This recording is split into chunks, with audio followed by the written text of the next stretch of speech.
30 साल की उम्र के आसपास ही हमें असली लोगों को परखने की पहचान होती है और ये दुनिया एक से एक हरामी लोगों से भरी पड़ी है।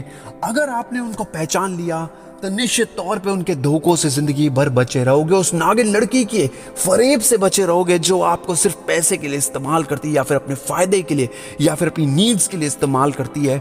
अगर उससे बचना है तो इस बॉडी विजुअल वीडियो को पूरा जरूर देखना। बोले वाले और कम बोलने वाले लोग इसको लाइक करना बिल्कुल मत भूलना और हमारे चैनल जिद्दी मोटिवेशन को सब्सक्राइब भी कर लेना। दोस्तों, एक दक्ष नाम का लड़का होता है, उसकी जिंदगी में एक प्रशांत नाम का दोस्त होता है जो बहुत अच्छा होता है, सबसे दोस्ती निभाता है। वेरएस दक्ष स्कूल के अंदर ही सबसे ज्यादा क्रूअल, कभी नहीं चाहता कि कोई उससे आगे बढ़े, मगर प्रशांत दक्ष को अपना दोस्त समझता था और उसी से सारी बातें करता था और उसी से अपनी पढ़ाई भी सीखता था। स्कूल के अंदर दक्ष अक्सर अपने दोस्त प्रशांत की मदद करता था, परू की मदद करता था। उसका साइड बाय साइड नाम भी लोग प्यार से बोलते थे परू। प्रशांत को अपने दोस्त पे पूरा भरोसा था और स्कूल में एक लड़की भी थी जो प्रशांत की गर्लफ्रेंड थी जिसका नाम संजना था। अब प्रशांत चाहता था कि आगे जाके वो उसी से शादी करे और उसी के साथ जिंदगी भर रहे, मगर कॉलेज जाने के लिए और जिंदगी की आगे की कश्मकश के लिए उसे पढ़ना पड़ता, जिसके लिए वो बहुत पुअर है। दक्ष जो उसका खासम खास दोस्त था वो उसे जान के गलत पढ़ा देता था। वो चाहता ही नहीं था कि कभी वो स्कूल से आगे बढ़े और कुछ प्रशांत की गलत डिसीजन प्लस ना पढ़ना प्लस अपने दिमाग को इधर उधर के कामों में लगाना, उसकी ज़िंदगी में एक मोटिव था कि उसे पोएम राइटिंग और उसे ना शेर व शायरी करना, उसे अलग अलग चीज़ों के लिए लिरिक्स लिखना, फ्रीलांसिंग रैपिंग करना, मतलब अपने हिसाब से वो जीता था। उसे कोई लेना देना नहीं था जॉब से, उससे कॉलेज ज्वाइन करना था ताकि वो संजना के साथ रह सके। मगर जब 12th के रिजल्ट आए तो प्रशांत फेल हो गया और संजना और दक्ष ने कॉलेज ज्वाइन कर लिया। दोनों ने साथ साथ, प्रशांत पीछे रह गया। प्रशांत ने कुछ टाइम बाद देखा कि वो फेल जब से हो गया है तब से उसके दोस्त दक्ष और संजना गर्लफ्रेंड दोनों ने कन्नी काट ली। दोनों ने उससे बात करनी बंद कर दी। दोनों ने अपने अपना टाइम बीतने के बाद उससे मतलब सही रखना बंद कर दिया।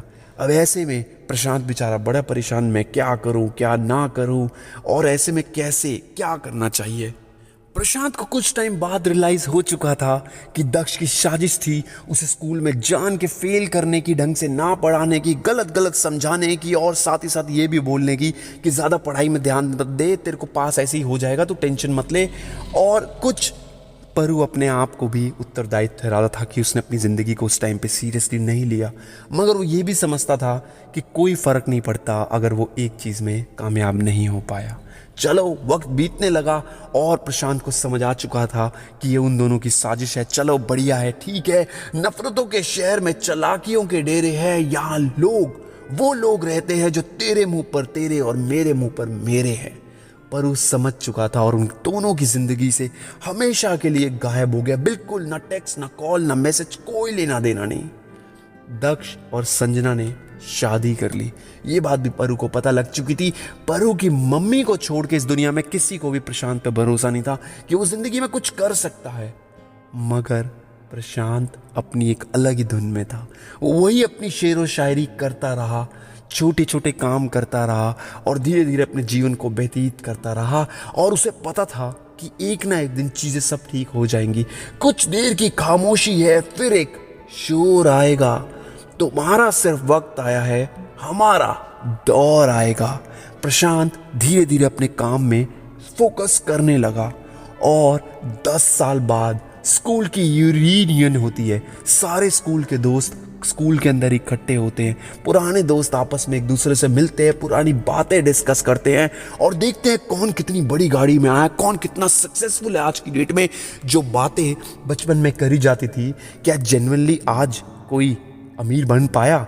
और बहुत से लोगों ने परू का उस टाइम पे मजाक उड़ाया, मगर परू ने बोला, हाँ ठीक है, 12th में फेल हो गए तो क्या हो गया यार, तू ये शेर सुन, तू ये भी शेर सुन और तू ये भी शेर सुन।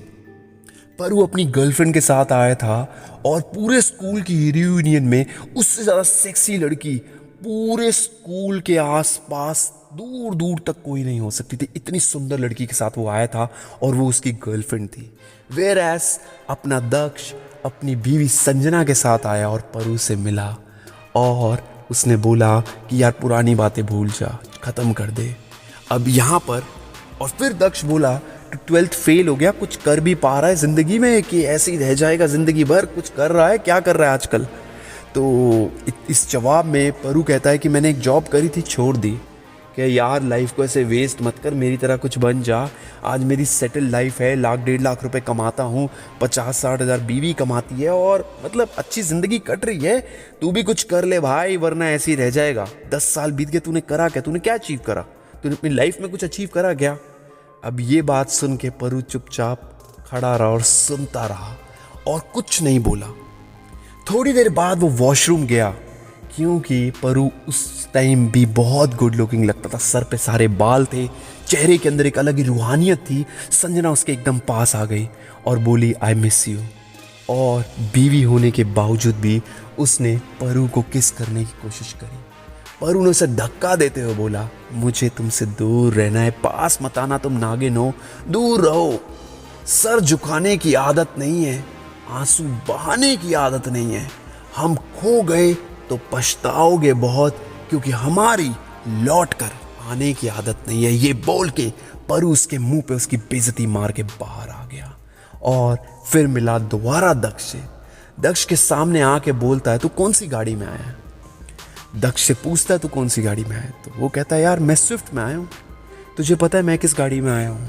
परू बोला मेरी बाहर रेंज रोवर खड़ी है 1.8 करोड़।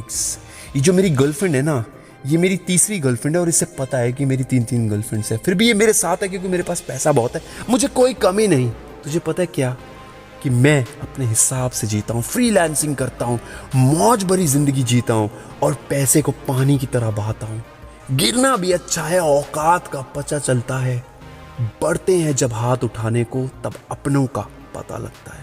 मुझे पता है तूने मेरे साथ क्या करा है और मुझे घंटा फ़र्क नहीं पड़ता, क्योंकि आज मैं जो हूँ ना अपनी मेहनत की वजह से हूँ। उस टाइम पढ़ लेता तो तेरी तरह कहीं नौकरी कर रहा होता और आम जिंदगी जी रहा होता और उस संजना से शादी कर रहा होता जो किसी के साथ वफा नहीं कर सकती। वफा नहीं कर सकती? दक्ष गुस्से से बोला मतलब क्या मतलब है तेरा इस बात का? ये बात सुनकर परू कुछ नहीं बोला। परू ने सिंपल बोल दिया देख भाई, अरे जो कुछ ना कर पाए जिंदगी में अब वो हमसे जलते हैं। यहाँ तो हमेशा से मेहनत की खाई है डार्लिंग, तभी तो सीना तान के चलते हैं। और ये बात बोल के परू वहाँ से चल दिया और दक्ष यही सोचता रहा कि इसने इतना सारा पैसा कमाया कैसे।